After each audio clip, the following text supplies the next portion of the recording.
दोस्तों नमस्कार। मैं हूं आपके सामने डॉक्टर गोविंद धाकड़ और पशु परिचर भर्ती के भाग बी के अंदर हम पशुपालन संबंधित टॉपिकों पर चर्चा कर रहे थे। इसी के क्रम में आगे हम जो नेक्स्ट आगे हमारा जो टॉपिक है उस पर चर्चा करने वाले हैं, जिसका नाम है गौशाला प्रबंधन। और गौशाला प्रबंधन जो टॉपिक हम पढ़ रहे हैं उसके अंदर हमने गौशाला के अंदर आवास का प्रबंधन और अन्य बातें, गौशाला से संबंधित नियम अधिनियम, इन चीज़ों पर चर्चा कर ली है।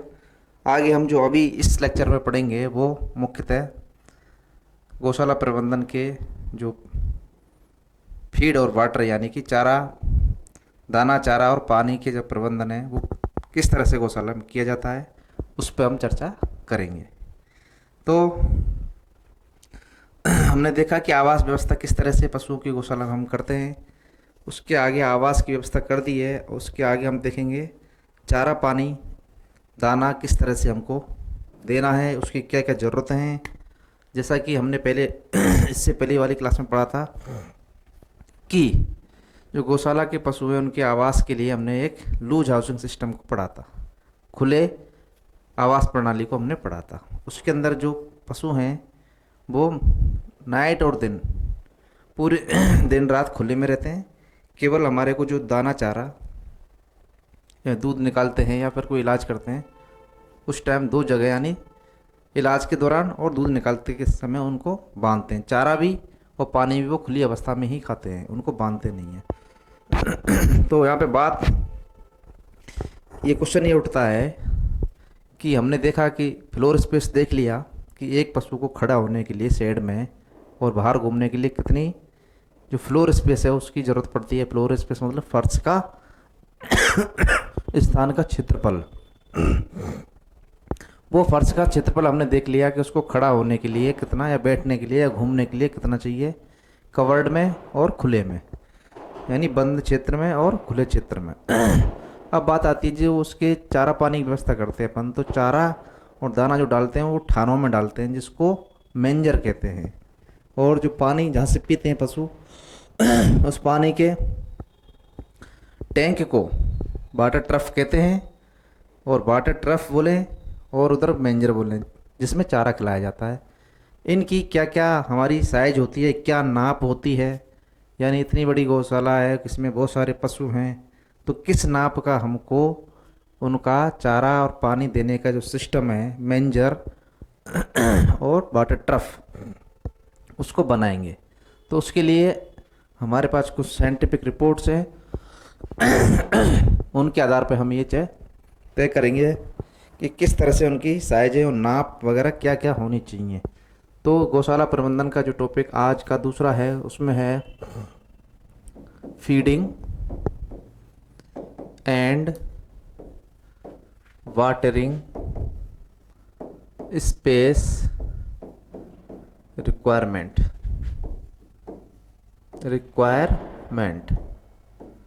यानी दाना, चारा और पानी पिलाने के लिए कितनी जगह की आवश्यकता होगी। फीडिंग मतलब चारा, दाना या पोषण, एवं इसको पोषण भी कह सकते हैं, एवं पानी पीने के लिए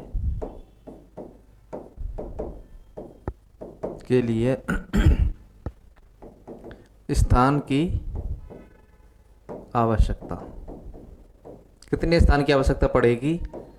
किसी बाड़े में पशु बंधे हुए हैं तो उनको चारा पानी देना है, तो क्या क्या उनके लिए बनावट या उसकी हमारा नक्शा रहेगा वो हमको इस नियम के तहत तय करना है।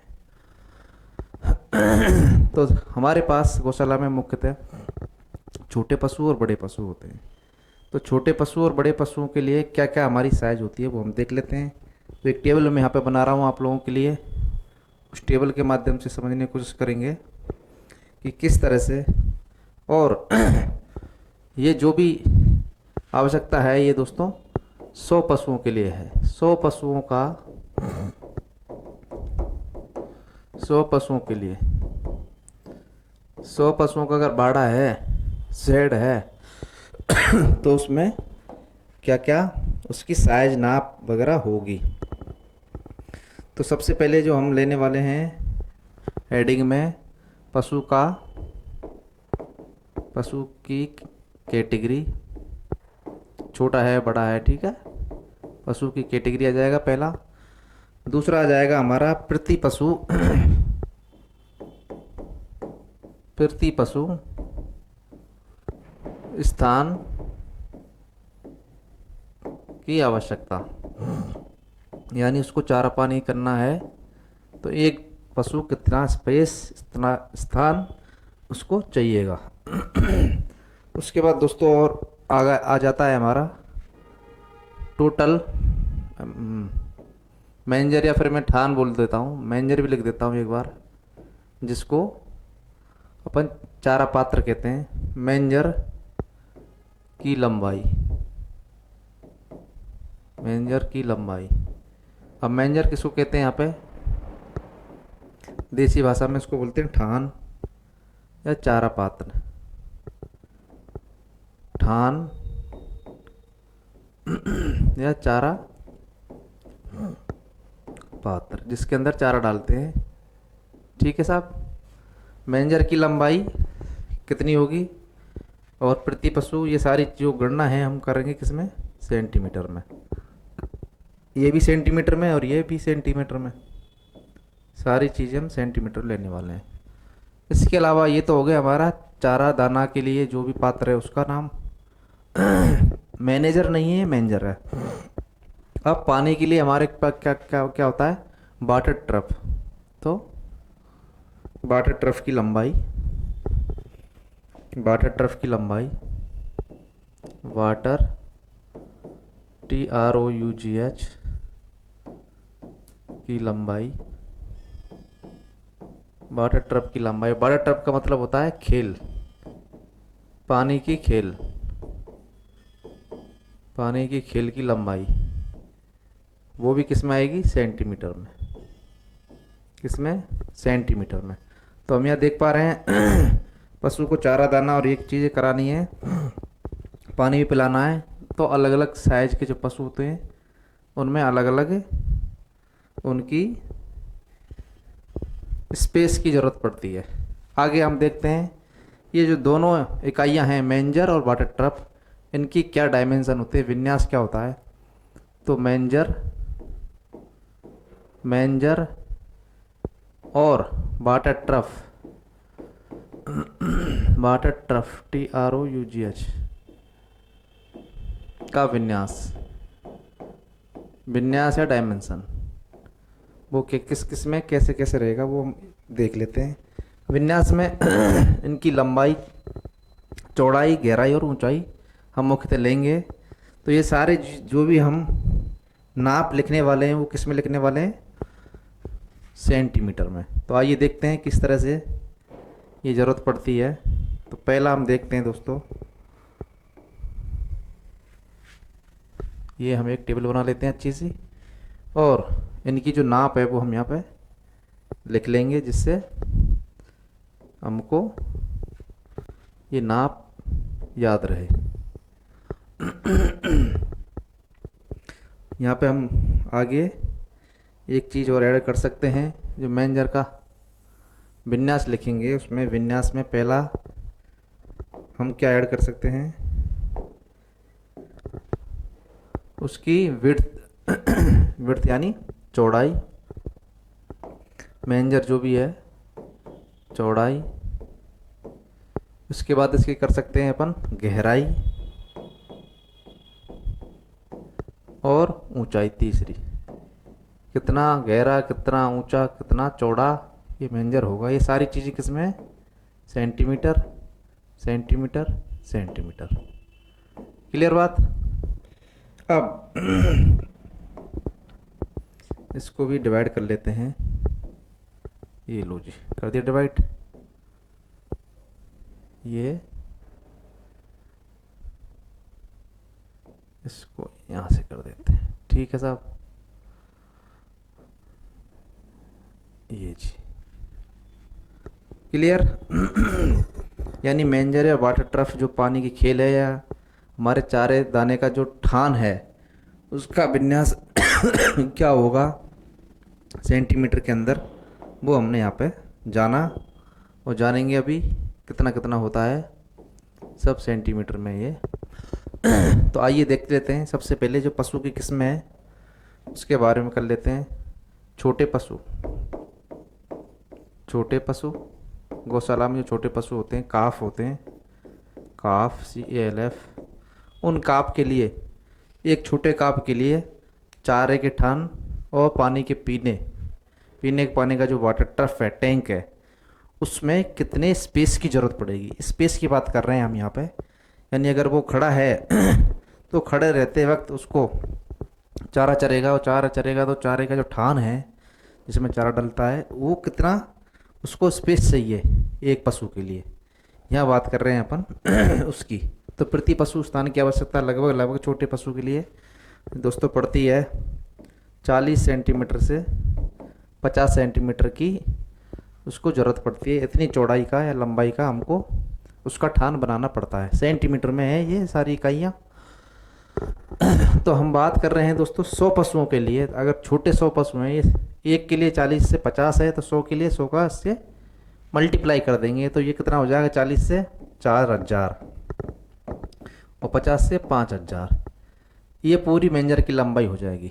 बात समझ में आ रही है किस तरह से जो एक पशु की हमने निकाली, एक पशु को जो लंबाई है ठान, ये पूरा शेड के अंदर ठान है उसकी लंबाई है। एक पशु अब इसमें खड़ा होकर चारा चरेगा, तो चारा चरेगा तो उस ठान में कितना एरिया, कितनी जगह वो घेरेगा।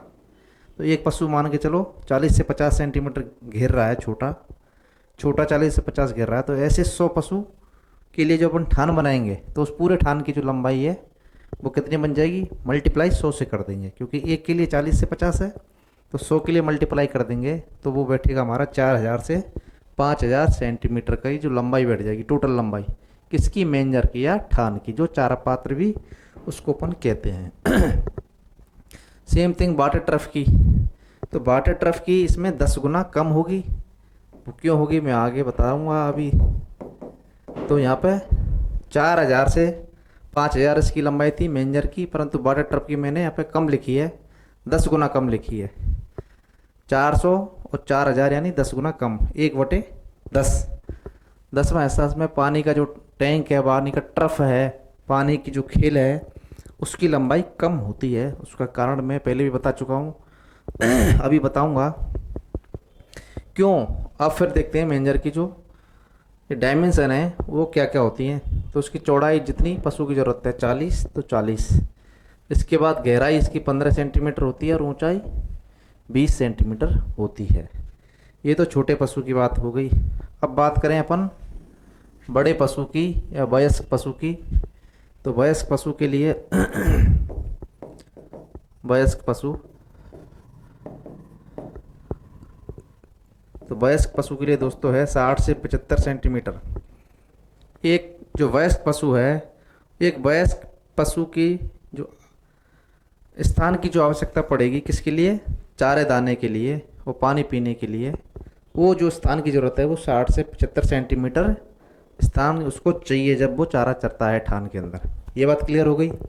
तो इस तरह अगर सारे वयस्क पशु 100 वयस्क पशु हैं और पूरे हमारे शेड के अंदर चल रहे हैं एक साथ में, तो 100 पशुओं के लिए ये जो लंबाई बनेगी मेंजर की, 100 से इसको मल्टीप्लाई कर लेंगे तो ये हो जाएगा 6000 और 75 को 7500। इस तरह से 6000 सेंटीमीटर से 7500 सेंटीमीटर ये जो ठान की लंबाई है, मेंजर की लंबाई है 100 पशुओं के लिए ये हो जाएगी। ये लंबाई कुल लंबाई है 100 पशुओं के लिए। यहाँ पे भी इसकी पूरी 100 पशुओं के लिए लंबाई रहेगी, तो ये 1/10 कम होगी। तो ये कितना हो जाएगा 600 से 750 सेंटीमीटर की इसकी जो वाटर टैंक है, पानी की खेल है, उसकी लंबाई हो जाएगी।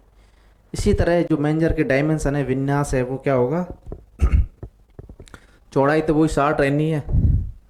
60 शुरुआत में एक पशु को चाहिए तो 60, इसके बाद 40 और 50। ये मैंने एक टेबल बनाई है जो हमारे पशुओं को चारा पानी करने के लिए कितनी कितनी स्पेस की रिक्वायरमेंट पड़ती है।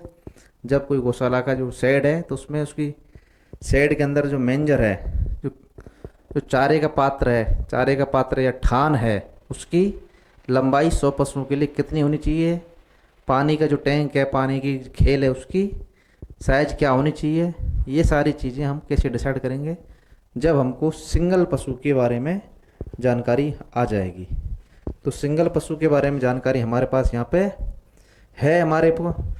सिंगल पशु के बारे में जानकारी ये 40 से 50 है छोटे पशु के लिए, और ये 60 से 75 है बड़े पशु के लिए। जब एक सिंगल पशु के लिए प्रति पशु स्थान की आवश्यकता सेंटीमीटर में है, ये 40 से 50 सेंटीमीटर की लंबाई का हमको ठान चाहिए। ये ठान है पूरा, तो उसमें 40 से 50 सेंटीमीटर एक छोटे पशु के लिए चरने के लिए स्थान चाहिए। तो इस तरह 100 पशु अगर उसके अंदर हैं बाड़े में, शेड में, तो 100 के लिए अपन उसको 40 मल्टीप्लाई बाई 50 कर देंगे तो 4000 और 5000 ये पूरी लंबाई निकल के आ जाएगी किसकी, ठान की। यहाँ हम एक बात और नोट कर रहे हैं कि यहाँ से ये फिगर और ये फिगर,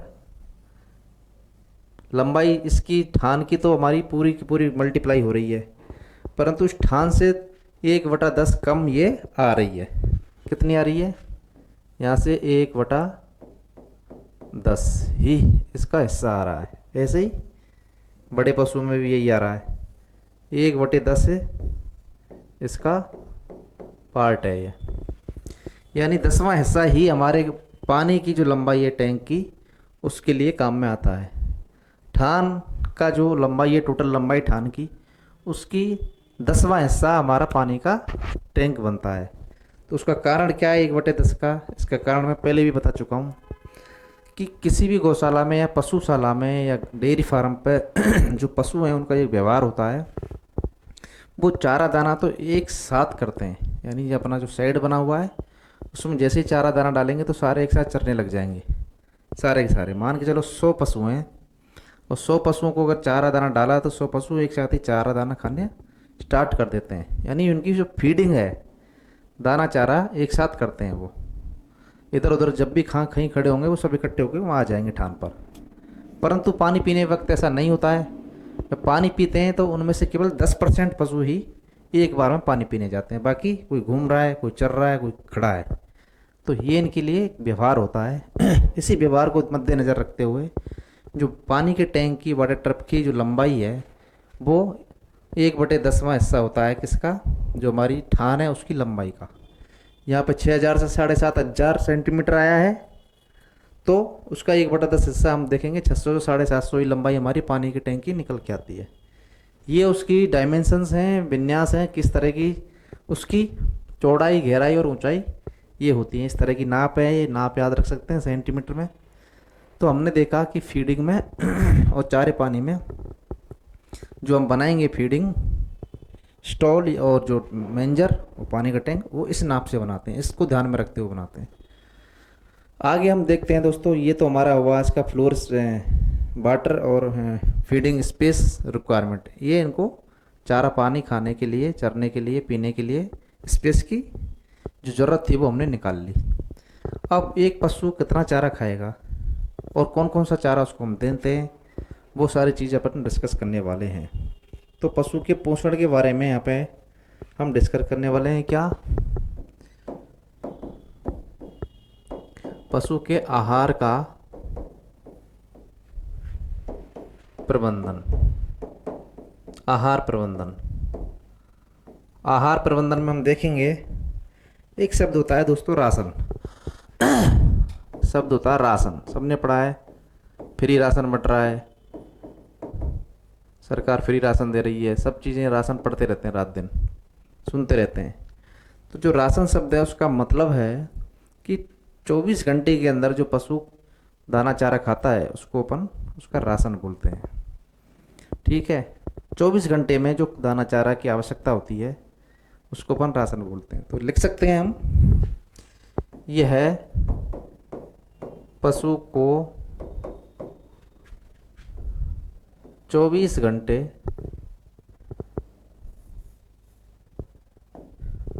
पशु को 24 घंटे में दिए जाने वाले आहार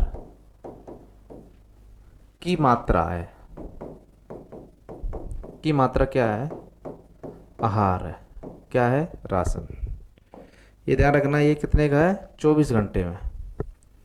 24 घंटे में हम जो भी पशु को आहार देते हैं, सुबह शाम, जनरली जो हम पशुओं को खिलाते हैं वो सुबह शाम 2 बार चारा और दाना या बाट हम उसको डालते हैं। सुबह भी डालते हैं और शाम को भी डालते हैं। तो ये 24 घंटे की कैलकुलेशन हो जाएगी, सुबह शाम का मिला के एक पशु की क्या ज़रूरत रहती है। तो उस हिसाब से पशु की जो रिक्वायरमेंट है दाने चारे की वो हम देख लेते हैं। तो छोटा सा मैं इनको एक चीज़ समझा देता हूँ कि जो चारा है पशु का खाद्य पदार्थ है। पशु का खाद्य पदार्थ है। पशु का खाद्य पदार्थ कौन है? पशु क्या खाता है? दाना और चारा। दाना को कई बार गांव में बाट भी बोलते हैं और इसको अंग्रेजी में बोलते हैं दोस्तों कंसंट्रेट। CON concentrate. और दूसरा होता है खाद्य पदार्थ हमारा चारा, और चारे को दोस्तों अंग्रेजी में बोलते हैं रफेज। क्या बोलते हैं? रफेज। ROUGHAGE। तो हमारा जो चारा है और दाना है ये हमारे पशु के खाद्य पदार्थ हैं। तो हमको जो खाद्य पदार्थ खिलाते हैं 2 तरीके से खिला सकते हैं या तो चारा देते हैं या उसको बांट देते हैं, दाना देते हैं। अब इसके अंदर किस तरह इसको दिया जाता है वो भी देख लेते हैं। जो चारा है, चारा ये दोस्तों 2 तरह का हो सकता है। कितने तरह का? 2 तरह का हो सकता है। एक सूखा चारा और एक हरा चारा। हरा चारा जिसमें पानी नमी की मात्रा ज़्यादा होती है, और सूखा चारा जो नमी की मात्रा 10-11% तक होती है। अब इसके उदाहरण क्या क्या हैं सूखे चारे के? जैसे तूड़ी, कड़वी, और हरे चारे में हमारा रिजका,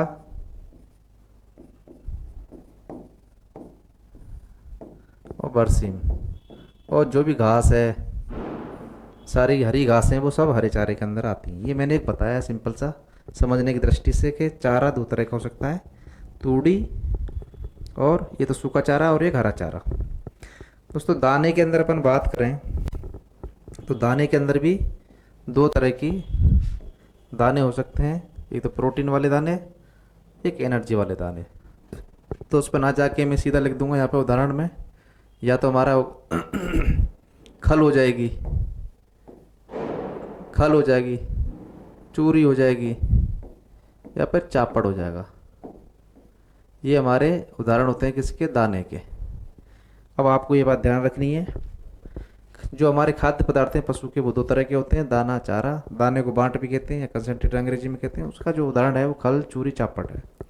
और जो दूसरा चारा है वो रफेज कहते हैं उसको। 2 तरह का होता है, गीला चारा, हरा चारा, या फिर सूखा चारा। तो सूखे चारे में तूड़ी, कड़वी हम देखते हैं डेली रूटीन में, और रजका और बरसी हरा चारा का एक प्रकार है।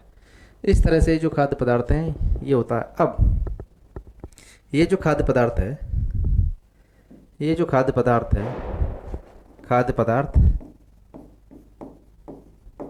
खाद्य पदार्थ 2 चीज़ों से मिलकर बना होता है। कौन कौन सी चीज़ों से? एक तो होता है इसमें नमी, पानी की मात्रा, और दूसरा बचा कुचा भाग हो जाएगा शुष्क पदार्थ। शुष्क पदार्थ को बोलते हैं ड्राई मैटर। क्या बोलते हैं? Dry matter. शुष्क यानी ड्राई, पदार्थ मतलब मैटर। 2 तरह से कोई भी चीज़ है वो 2 तरह की खाद्य पदार्थ 2 तरह से मिलकर बना होता है।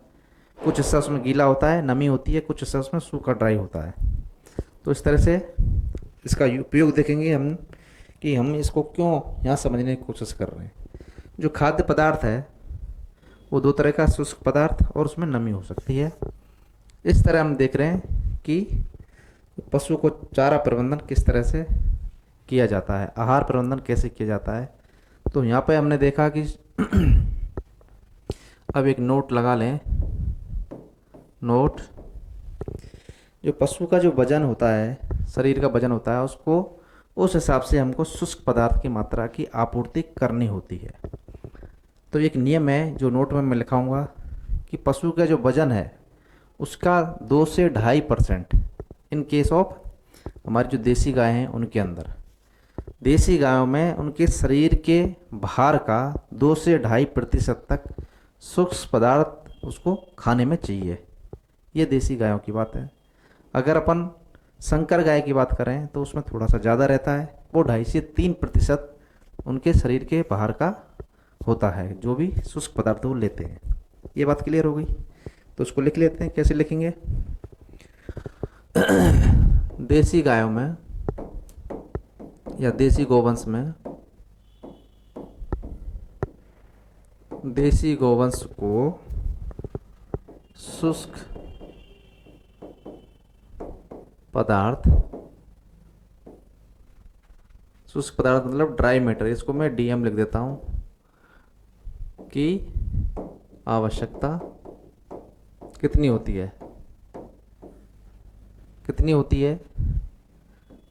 उसके शरीर भार के, शरीर भार के 2 से 2.5% तक होती है, तक की होती है। कहने का अर्थ यह है, या इसको अथवा ऐसे भी लिख सकते हैं इसको। कैसे? यानी जो शुष्क पदार्थ है, ड्राई मैटर, ड्राई मैटर, शुष्क पदार्थ कितना देना पड़ता है?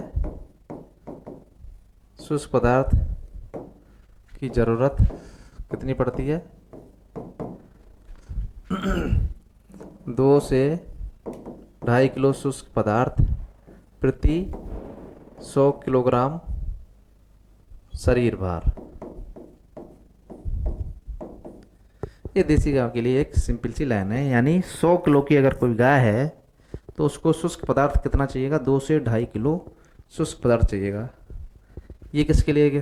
देसी गायों के लिए। अगर संकर गायों की बात करें, संकर गाय, यहाँ भैंस भी लिख देता हूँ मैं, क्योंकि भैंस गौशाला में नहीं है, पर इनकी जो रिक्वायरमेंट है वो बराबर ही होती है। तो भैंस संकर गाय के लिए शुष्क पदार्थ की ज़रूरत कितनी पड़ती है? 2.5 से 3 किलो प्रति 100 किलोग्राम शरीर भार।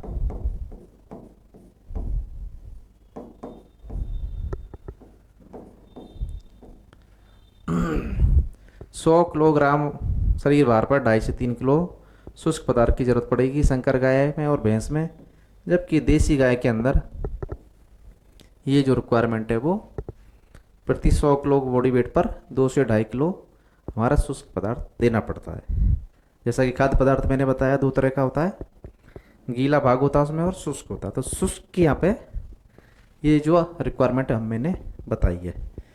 आगे देखते हैं बहुत ही महत्वपूर्ण जो हम डेली रूटीन में काम लेते हैं वो टॉपिक है, किस तरह हम पशुओं को ये भोजन की आपूर्ति करते हैं। तो दोस्तों हम देखेंगे थंब का नियम, थंब रूल ऑफ फीडिंग, यानी पशुओं को आहार प्रबंधन,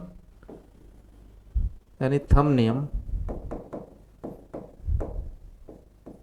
के अनुसार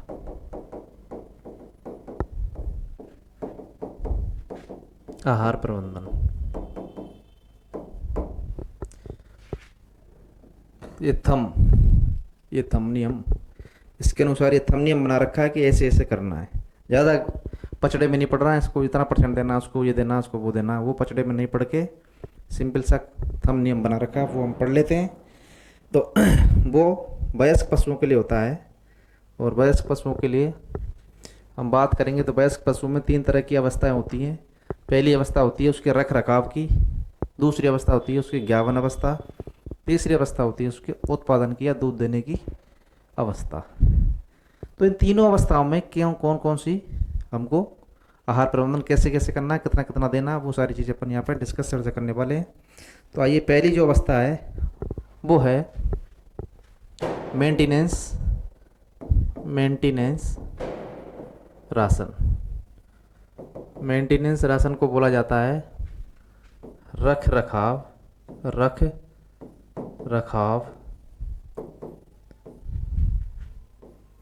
राशन। रख रखाव का मतलब होता है कि पशु कुछ भी नहीं कर रहा है, सामान्य है, यानी ना तो वो ज्ञावन है ना वो दूध दे रहा है। सामान्य पशु रख रखाव, बस उसको अपनी दैनिक जीवन यापन करना है, उसके लिए क्या क्या चीज़ें देनी पड़ती हैं, कितने कितने चारा दाना की उसको ज़रूरत पड़ेगी। तो इसके लिए अपन छोटी सी एक टेबल बना लेते हैं। इधर लिख लेता हूँ मैं चारा, इधर दाना, और यहाँ लिख देता हूँ आहार का प्रकार। क्लियर? ये आहार का प्रकार। आगे आहार हम कैसे देते हैं, तो इसके अंदर हमारा देसी गोवंश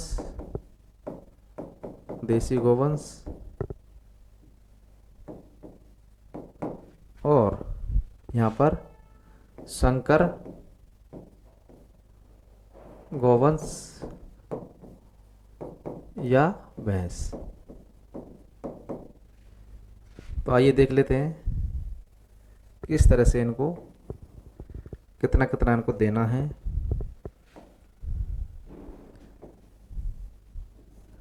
ठीक है साहब, तो चारा कितना देना है और दाना कितना देना है, एक बार इसको हटा देते हैं।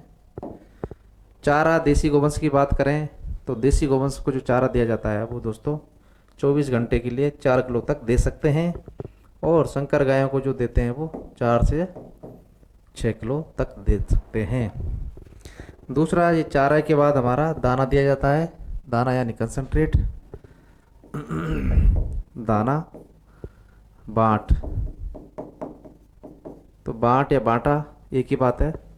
देसी गायों के लिए हमारा 1 से 1.25 किलो, 1 से 1.25 यानी 1 से 1.25 किलो दाना देसी गायों को दिया जाता है, जबकि संकर गायों को दोस्तों 2 किलो तक हमारे को दाना देना पड़ता है। ये हमने एक थंब नियम के अनुसार ये बनाया हुआ है कि कौन सी किस्म के पशु को कितना चारा कितना दाना हम देते हैं। ये सारी कैलकुलेशन किसके लिए है, सारी रख रखाव वगैरह, ये आहार प्रबंधन किसके लिए, वयस्क पशु के लिए, वयस्क पशु के लिए, वयस्क पशुओं के लिए। तो इसमें समझ सकते हैं, आइए समझते हैं दोबारा से कि जो आहार का प्रकार है वो 2 तरह का ही होगा, या तो दाना होगा या चारा होगा, और देसी गोवंश हो सकता है गौशाला के अंदर, या संकर गोवंश भी हो सकता है। अगर देसी गोवंश है तो चारा उसको कितना देना, हमको 4 किलो देना है, और अगर संकर गोवंश है तो 4 से 6 किलो उसको चारा देना पड़ता है। दाने की बात करें तो 1 से 1.25 किलो दाना देना पड़ता है देसी गोवंश को, और जबकि संकर गोवंश को 2 किलो दाना देना पड़ता है। यहाँ तक बात क्लियर हो गई। अब ये बात है किसके लिए, रख रखाव के लिए। किसके थी, रख रखाव के लिए। इसके बाद अब गौशाला में कोई दूसरा पशु मान के चलो प्रेग्नेंट है, ज्ञापन है, तो प्रेग्नेंट के लिए अलग होता है। तो प्रेगनेंसी राशन यानी गर्भित गाय का, गर्भित गाय की जगह पशु लिख देता हूँ, ज़्यादा अच्छा रहेगा, क्योंकि इनके लिए अलग अलग क्लासिफिकेशन है। गर्भित पशु का आहार। ठीक है जी। अब आइए देखते हैं प्रेगनेंसी राशन, मतलब जहाँ प्रेग्नेंट है तो हमने देखा कि मेंटेनेंस के अंदर जो भी दे रहे थे उसके अतिरिक्त इसमें देना पड़ता है। इसमें रख रखाव के अलावा आहार की जरूरत पड़ती है। आहार की ज़रूरत पड़ती है। मेंटेनेंस का जो है हमारे शेड्यूल वो तो उतना देना ही पड़ेगा, साथ में इसके लिए अलग से देना पड़ेगा। तो मेंटेनेंस के अलावा ये नहीं कि मेंटेनेंस को साइड में कर दें, मेंटेनेंस का है जितना तो देना ही है, और प्रेग्नेंट है तो प्रेग्नेंट में अलग से देना पड़ता है। मेंटेनेंस के लिए अगर देसी है, देसी गाय गोवंश है, तो उसके लिए हमने देखा 4 किलो तो चारा देते हैं, और दाना 1 से 1.25 किलो दाना देते हैं देसी गोवंश में, तो उतना देना ही पड़ेगा। इसके अतिरिक्त अगर वो प्रेग्नेंट है तो क्या देना पड़ेगा, उसके लिए देख लेते हैं। इसके क्या है, रख रखाव के अलावा है, रख रखाव तो देना ही देना है। तो देसी गोवंश में, देसी गोवंश के लिए प्रेगनेंसी में कितना एक्स्ट्रा दाना देना पड़ता है, तो ये दाना एक्स्ट्रा देना पड़ता है। चारा तो जो है वही ठीक है, तो उसमें कितना दाना देना पड़ेगा, 1.25 किलो दाना अतिरिक्त देना पड़ता है। कितना देना पड़ता है, 1.25 किलो दाना, केवल दाना 1.25 किलो दाना, ये ध्यान रखना। तो मेंटेनेंस में कितना दे रहे थे अपन, तो कुल दाना कितना हो जाएगा यहाँ पर, कुल दाना रख रखाव का प्लस 51 या प्रेगनेंसी का, क्लियर।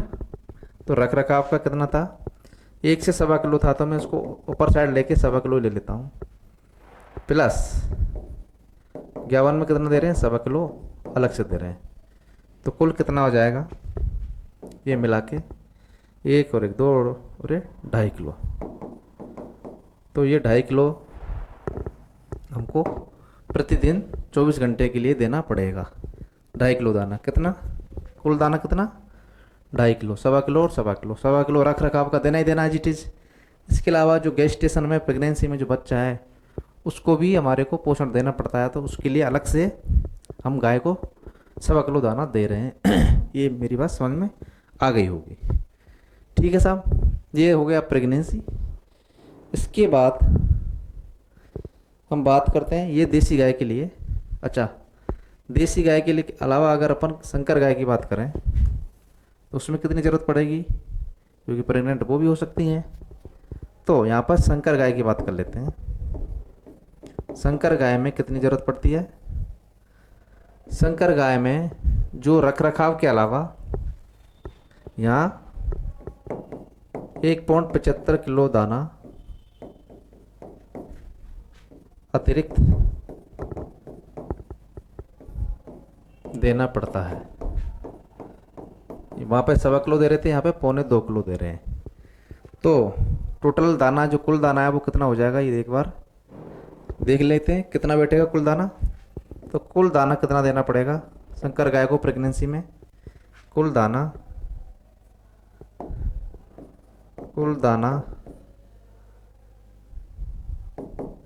रख रखाव प्लस 51 का। तो रख रखाव में हम कितना दे रहे थे संकर को, 2 किलो, और यहाँ पे 1.75 किलो। तो टोटल कुल कितना हो जाएगा, 3.75 4 किलो। तो कुल दाना संकर गाय के 51 में कितना देते हैं अपन, 3.75। ये बात क्लियर हो गई। देसी गाय के 51 में हमारा दाना बैठेगा, कितना बैठेगा देसी गाय के 51 में, रख रखाव और 51 के लिए 1.25 और 1.25 यानी 2.5 किलो। जबकि संकर गाय के केस में कितना बैठता है, 3.75। रख रखाव में हमको पता 2 किलो दे रहे थे हम, और 51 का एक्स्ट्रा कितना देना है, 1.75। तो दोनों को जोड़ के कितना देना पड़ेगा एक्स्ट्रा, टोटल कितना देना पड़ेगा, 3.75। क्लियर हुई ये बात। इसके अलावा अब ये 51 हो गया, 51 के बाद दूध देते हैं, तो दूध में या उत्पादन में राशन कितना बनता है, तो प्रोडक्शन राशन, इसको बोलते हैं अपन क्या, प्रोडक्शन राशन या मिल्क प्रोडक्शन बोल लो उसको, क्योंकि यहाँ मिल्क से रिलेटेड है। मिल्क प्रोडक्शन राशन, अगर कोई गाय दूध दे रही है तो उसको कितना दाना देना पड़ता है, मिल्क प्रोडक्शन राशन यानी दुग्ध उत्पादन का आहार। ठीक बात। तो दुग्ध उत्पादन के लिए आहार में क्या करना है दोस्तों, देसी गौवंश के लिए क्या करेंगे और विदेशी संकर के लिए क्या करेंगे। देसी गौवंश में, क्योंकि ये भी एक्स्ट्रा ही है, एक लाइन फिर लिखा देता हूँ मैं, मेंटेनेंस के अलावा ही देना पड़ता है ये भी। यह आहार भी रख रखाव के अलावा देना पड़ता है, यानी इसकी ज़रूरत भी रख रखाव के एडिशनल है, यानी वो तो देना ही है रख रखाव का, जैसे हम प्रेगनेंसी में दे रहे थे ऐसे यहाँ पे भी ऐसे करना पड़ेगा। तो क्या कर सकते हैं अपन, देसी गौवंश में कितना बैठेगा ये, देसी गौवंश, तो देसी गौवंश के अंदर हमको पता है रख रखाव का कितना था 1.25, और यहाँ पे मिल्क के लिए हमको पता है कि कितना देते हैं अपन, 2 किलो या 2.5 किलो मिल्क के ऊपर 1 किलो दाना अलग से देते हैं। तो 1 किलो दाना प्रति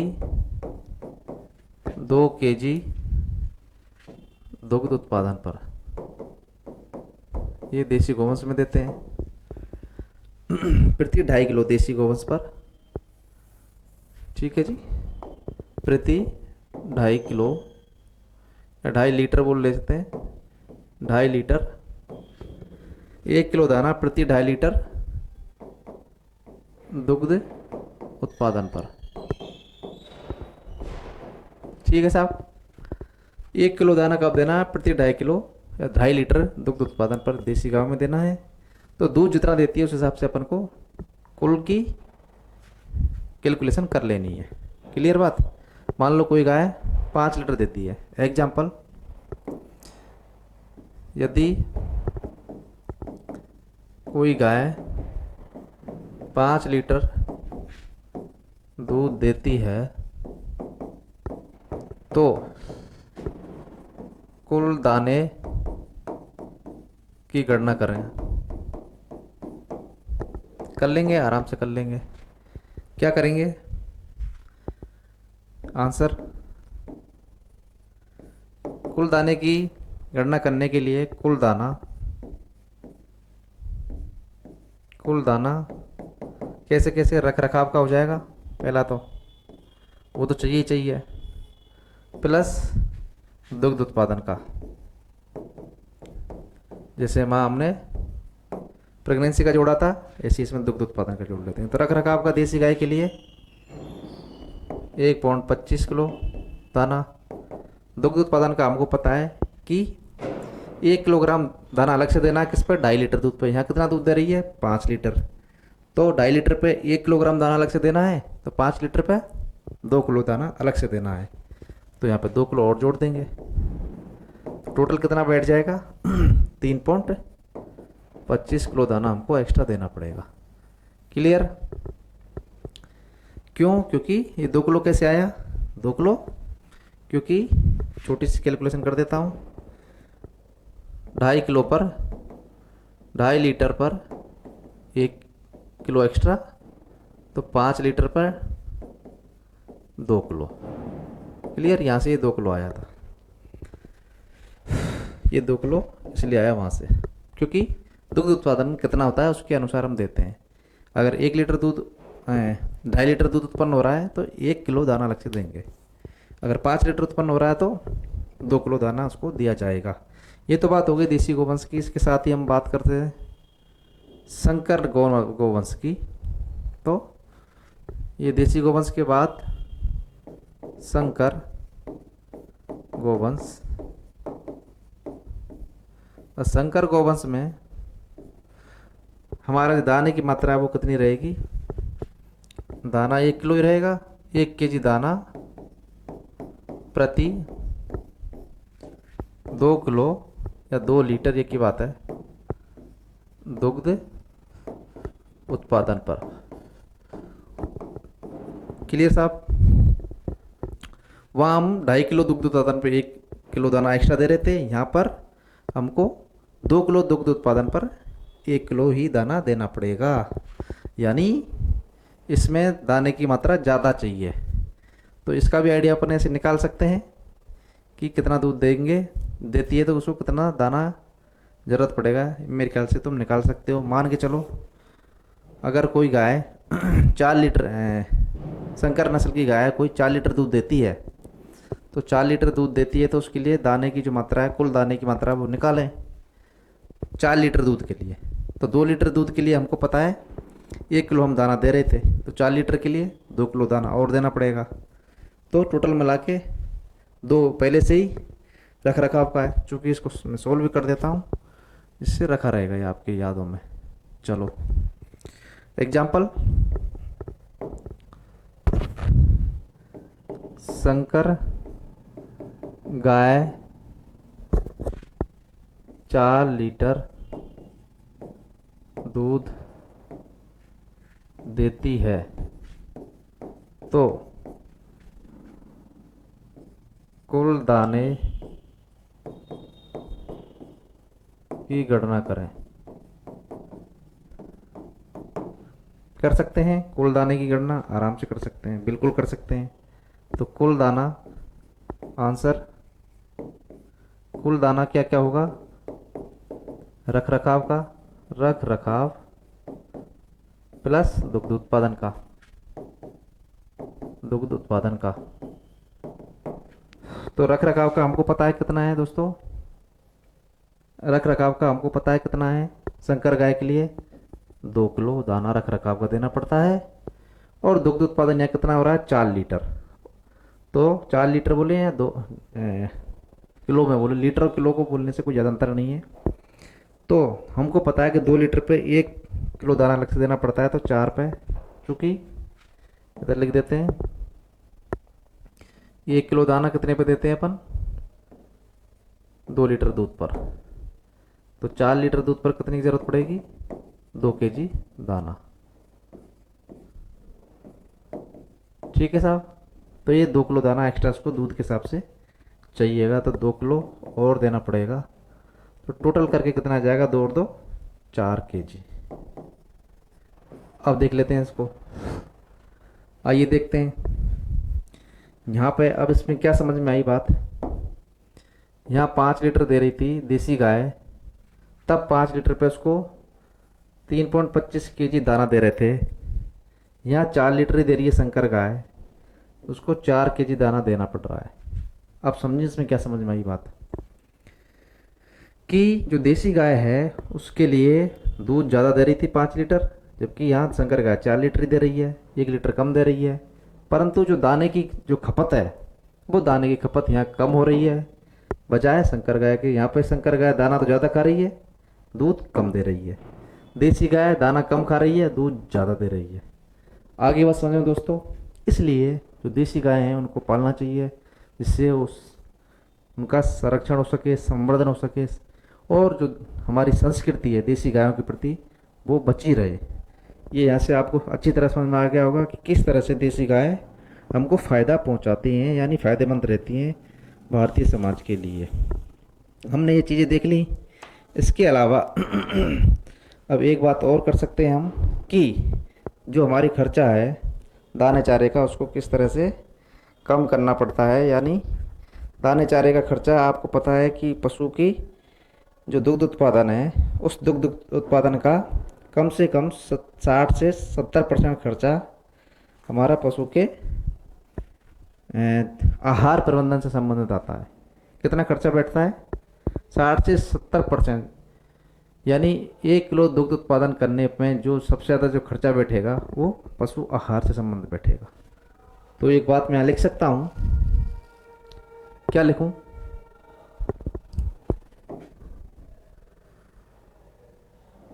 दुग्ध उत्पादन में होने वाले व्यय में पशु आहार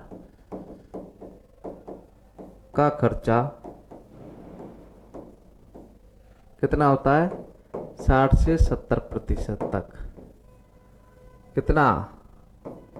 60 से 70% तक का खर्चा हो सकता है। तो इसको बचाना बहुत जरूरी रहता है कि हम किस तरह से हमारा जो दूध उत्पादन है उस पर खर्चा कम से कम आए, मुनाफा हो, जिससे हमारा जो गौशाला है या डेयरी फार्म है वो अच्छी तरह से चल सके। तो उसके लिए हम कई बार देखते हैं जो दाना है उसकी मात्रा को कम करते हैं। तो क्या किया जाता है? तो 10 किलो हरा चारा 10 किलो हरा चारा खिलाने पर 1 किलो दाना या दाने 1 किलो दाने 1 किलो दाने की मात्रा को कम किया जा सकता है। ये ध्यान रखना, ये भी पॉइंट है। अगर 10 किलो हरा चारा खिलाते हैं तो उसको 1 किलो तक दाना हम कम घटा सकते हैं, जिससे हमारा जो उत्पादन की कॉस्ट है वो कम हो जाएगी। तो ये था आज सब कुछ पशु के आहार के संबंध में, पानी के संबंध में। अच्छा, एक छोटा सा और मैं इसमें बता देता हूँ। पानी की रिक्वायरमेंट बच गई है, आहार तो हो गया। पानी की आवश्यकता, पीने के पानी की आवश्यकता।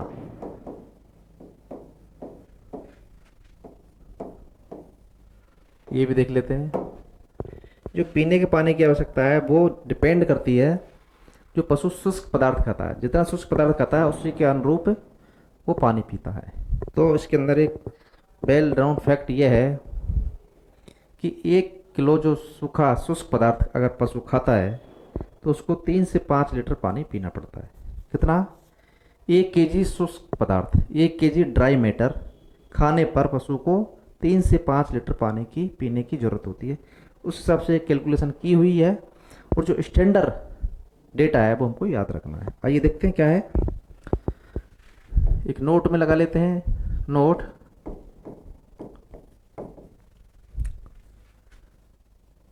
1 केजी शुष्क पदार्थ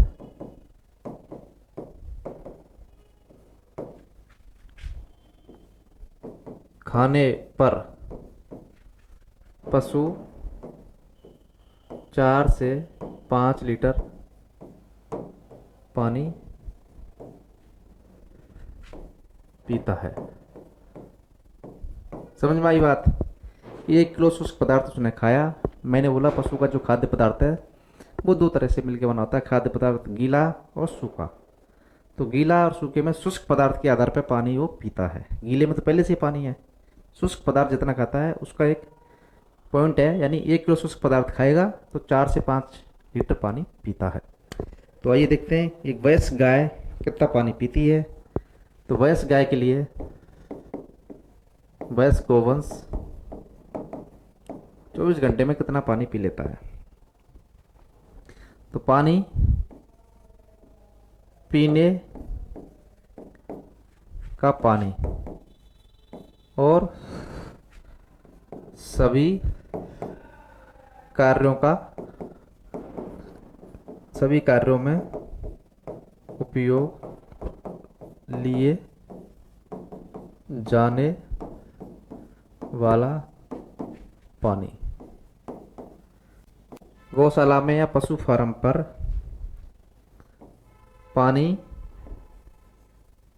किस किस चीज़ के लिए काम में लिया जाता है? एक तो पीने के लिए, पशुओं के उनकी साफ़ सफाई करने के लिए, बाड़ों की साफ़ सफाई करने के लिए काम में लिया जाता है। तो भैंस गाय के लिए पीने के पानी की प्रतिदिन कितनी ज़रूरत पड़ती है? प्रतिदिन, ये प्रतिदिन की है तो ये पड़ती है दोस्तों 30 से 35 लीटर प्रतिदिन। और यहाँ पर सभी कार्यों में 100 से 110 लीटर प्रतिदिन। ये बात क्लियर हो गई? क्या क्लियर हुई? ये देख लेते हैं दोबारा से क्या मैंने लिखा है। हम पानी की आवश्यकता के बारे में बात कर रहे हैं। तो पानी जो पशु पीता है वो शुष्क पदार्थ कितना खाया उसके आधार पर पीता है। अब वयस्क गोवंश की बात करें तो वो पिएगा पानी और उसको साफ सफाई के लिए भी ज़रूरत पड़ती है। तो जो पीने का पानी है गोवंश के लिए वो 30 से 35 लीटर प्रतिदिन के हिसाब से पीता है। क्योंकि अमूमन ये माना जाता है कि ये गोवंश है उसका जो वजन है वो 300 से 350 किलो होता है। कितना होता है? 300 से 350 किलो होता है। तो हमने जैसे बताया कि 100 किलो पर कितना शुष्क पदार्थ खाता है? 2.5 किलो खाता है। 100 किलो पर 250 खाता है तो 200 किलो पे 2.5 किलो खाता है। 100 किलो पे 200 किलो पे 5 किलो, और 300 किलो का है तो 7.5 किलो। और 7.5 किलो से थोड़ा ऊपर कर लेते हैं, यानी 350 का किलो है तो कोई 8 किलो के आसपास कोई शुष्क पदार्थ पशु खाता है। अगर कोई गोवंश 350 किलो के आसपास के वजन का है, ज़्यादा भी हो सकता है पर ऑन एवरेज बात कर रहा हूँ मैं, तो 350 किलो का कोई गोवंश है तो वो कितना शुष्क पदार्थ खाएगा? हमने जैसे गणना की थी कि 100 किलो का पशु है तो वो 2.5 किलो के आसपास शुष्क पदार्थ खाता है 100 किलो पर। 100 किलो पर 2.5 किलो शुष्क पदार्थ। तो ऐसे ही 200 किलो पर 5 किलो, ऐसे ही 300 किलो पर 7.5 किलो, ऐसे ही 350 पे 7.5 से ऊपर, यानी 8 किलो आसपास 9 किलो के आसपास वो शुष्क पदार्थ खा लेता है। हम जैसे बता रहे हैं तो 1 किलो शुष्क पदार्थ पे कितना पानी पीता है? 5 लीटर। तो 8 किलो अगर वो शुष्क पदार्थ खा रहा है तो पानी कितना पी लेगा? 5 उसके मल्टीप्लाई कर लेंगे तो 8×5 = 40, तो 35 और 30 उसकी रेंज में आ जाता है। तो ये हम कह सकते हैं, यहाँ मैं आपको कैलकुलेशन करके बता देता हूँ। आइए देखते हैं किस तरह से ये फिगर आ सकता है। 300 kg का गोवंश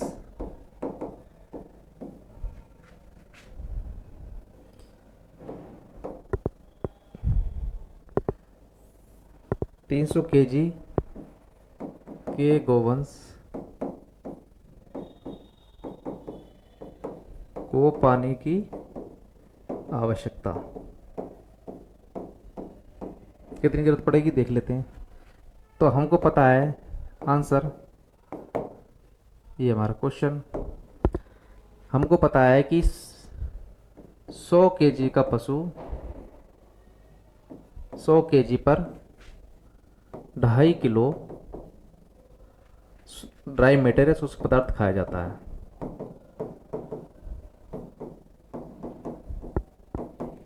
तो ये 300 किलो है तो 300 kg पर कितना हो जाएगा? 2.5 इंटू 3, तो ये बन जाएगा आपका 5 या 15, 1 3 6 और 1 7, 7.5 किलो। ये 7.5 किलो जो ड्राई मैटर है, ड्राई मैटर ये 300 किलो का पशु खाएगा। अब हमको पता है चूंकि 1 kg शुष्क पदार्थ पर 1 kg शुष्क पदार्थ पर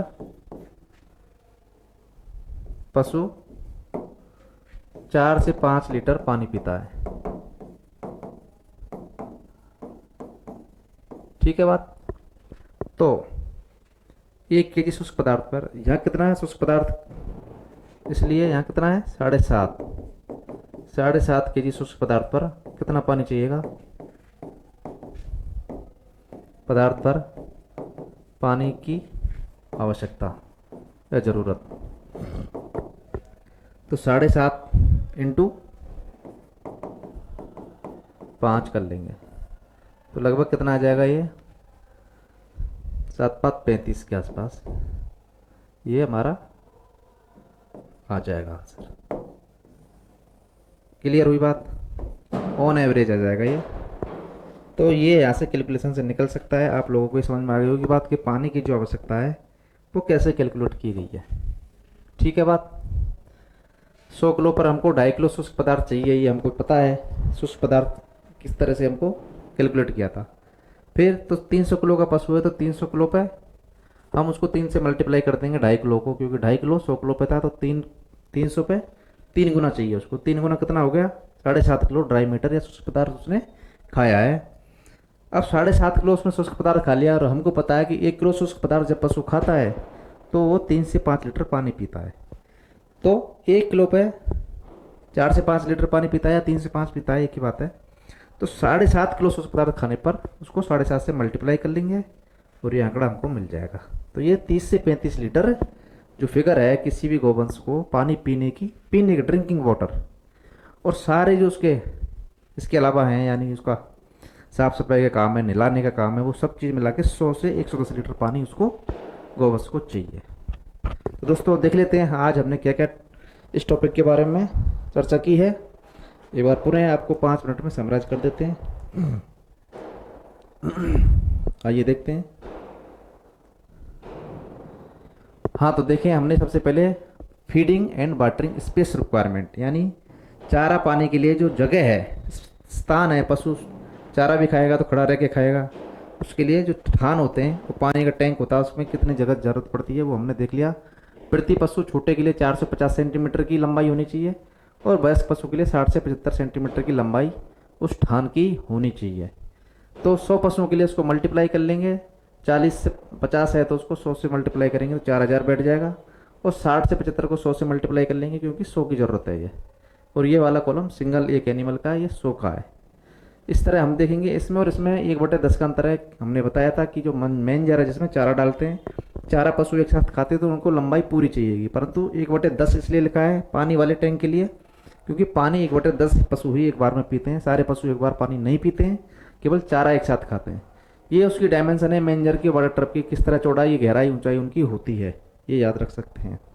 इसके बाद राशन, 24 घंटे में दिए जाने वाले खाद्य पदार्थ को राशन कहते हैं, और ये 2 तरह का हो सकता है, दाना और चारा। दाने में कौन कौन आते हैं, खल, चूरी, चापट, और चारे में कौन आता है, तूड़ी, कड़वी, रिजका और बरसीम, सूखे चारा और हरा चारा। आइए आगे देखते हैं। फिर उसके बाद जो शुष्क पदार्थ है पशु के लिए खाने में, उसकी गणना कैसे करते हैं। तो शरीर के बाहर का 2 से 2.5% उसको चाहिए, या 100 किलो पर उसको 2.5% या 2.5 किलो चाहिए, और संकर गाय में थोड़ा ज़्यादा चाहिए, 2.5 से 3 किलो। 100 किलो का अगर संकर गाय है तो उसको 2.5 से 3 किलो शुष्क पदार्थ की जरूरत पड़ती है। अब फीडिंग यानी उनको आहार प्रबंधन करने के लिए जो नियम बनाया है, एक थंब नियम बना रखा है, वो वयस्क पशुओं के लिए दिया गया है। उसके अंदर जो हमारी अवस्थाएं होती हैं पशु की, वो 3 होती हैं मुख्यतः। पहली होती है रख रखाव, जिसमें पशु कुछ भी नहीं करता, अपने बॉडी को बस रख रखाव करता है, ना तो वो दूध देता है ना वो ज्ञापन होता है। तो ऐसी स्थिति को रख रखाव या मेंटेनेंस राशन कहते हैं। इसमें चारा कितना देते हैं, दाना कितना देते हैं, देसी गोवंश को कितना है, संकर गोवंश को और भैंस को कितना देते हैं, वो हमने इस टेबल से समझा। तो हमको पता चला देसी गोवंश को चारा 4 किलो चाहिए और दाना 1 से 1.25 किलो देसी गोवंश को चाहिए। ऐसे ही संकर गोवंश को चारा 4 से 6 किलो चाहिए और दाना 2 किलो चाहिए, यानी संकर गोवंश ज़्यादा खाता है, देसी गोवंश कम खाता है। आइए देखते हैं फिर आगे। फिर प्रेगनेंसी में कितना चाहिए। गर्भित पशु का आहार यानी प्रेगनेंसी में रख रखाव के अतिरिक्त हमको देना पड़ता है। रख रखाव का तो देना ही देना है, तो दाना देते हैं एक्स्ट्रा, चारा तो है जो जितना ही मेंटेनेंस के बराबर ही देते हैं। तो जो दाना हमने देसी गोवंश को दिया है प्रेगनेंसी में, वो 1.25 किलो एक्स्ट्रा देते हैं देसी गोवंश के लिए, जबकि संकर के लिए 1.25 किलो एक्स्ट्रा देते हैं। तो 51 का भी जोड़ लेंगे इसमें और रख रखाव का जोड़ के टोटल मिलता है वो 2.5 किलो बैठ जाता है देसी गोवंश को प्रेगनेंसी में देने वाला राशन, और संकर गाय को देने वाला वो 3.75 बढ़ जाता है। इस तरह से मिल्क प्रोडक्शन में यानी दुग्ध देने वाले पशु में किस तरह से हमको आहार की व्यवस्था करनी है। तो देसी गोवंश में क्या करते हैं अपन, 2.5 लीटर दूध पर 1 किलो दाना देते हैं। कितने पर 1 किलो दाना, 1 किलो दाना अतिरिक्त देते हैं रख रखाव के अतिरिक्त। अगर 2.5 लीटर कोई दूध दे रहा है पशु तो उसको 1 किलो दाना अलग से देंगे। तो इस तरह हमने क्वेश्चन किया था कि 5 लीटर दे रहा है तो कितना उसको टोटल दाना देना पड़ेगा। तो 5 लीटर टोटल दूध देता है तो 2.5 लीटर पर हम 1 किलो एक्स्ट्रा दे रहे थे, तो 5 लीटर पर 2 किलो एक्स्ट्रा और देना पड़ेगा। किसके एक्स्ट्रा, रख रखाव के एक्स्ट्रा। तो रख रखाव का 1.25 किलो देना ही है। उसके अलावा ये 2 किलो है, ये दूध देने वाला, ये जोड़ देंगे इसके अंदर, तो ये 2 और 1.25 3.25 बन जाएगा। क्लियर बात। संकर गोवंश में हमने ये देखा कि 1 किलो दाना प्रति 2 किलो लीटर पर दे रहे थे, जबकि वहाँ पे हम 1 किलो दाना प्रति 2.5 लीटर पर दे रहे थे।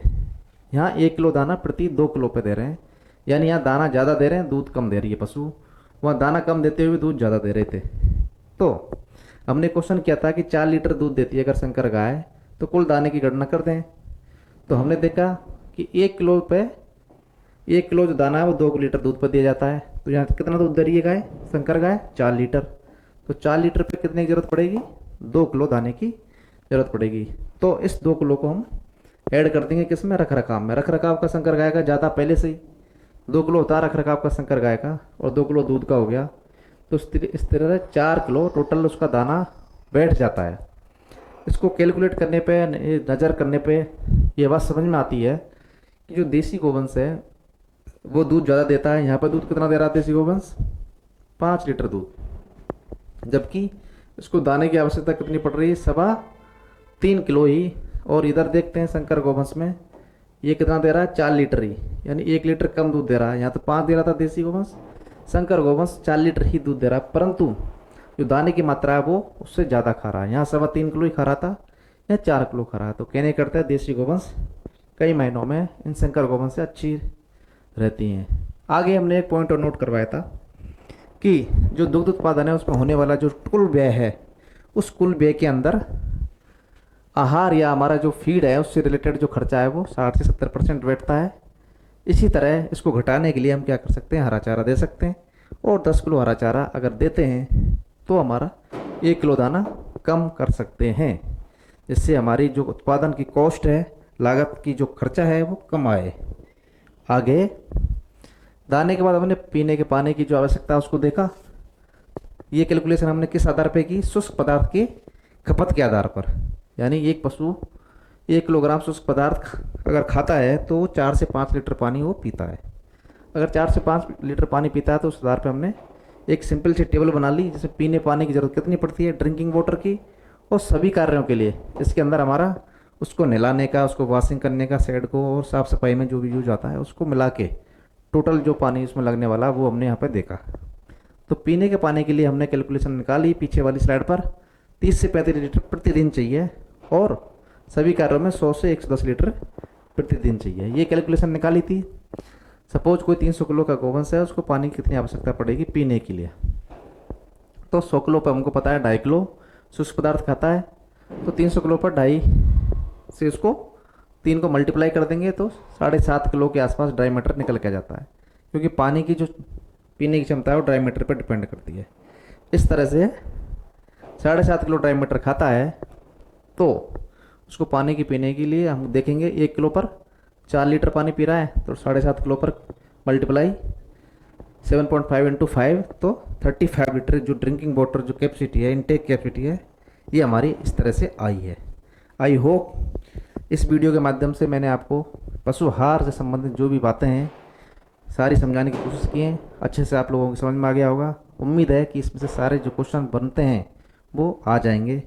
और आप सभी लोगों से अपील है, आप वेट इनोवेशन क्लासेस जयपुर के इस ऑनलाइन डिजिटल प्लेटफॉर्म को, जो हमारा ऐप है वेट इनोवेशन ऐप, उसको गूगल प्ले स्टोर से डाउनलोड करें और अधिक से अधिक लोगों को शेयर करें। साथ ही हमारा यूट्यूब चैनल भी है, उसको भी आप सब्सक्राइब कर सकते हैं, शेयर एंड लाइक कर सकते हैं।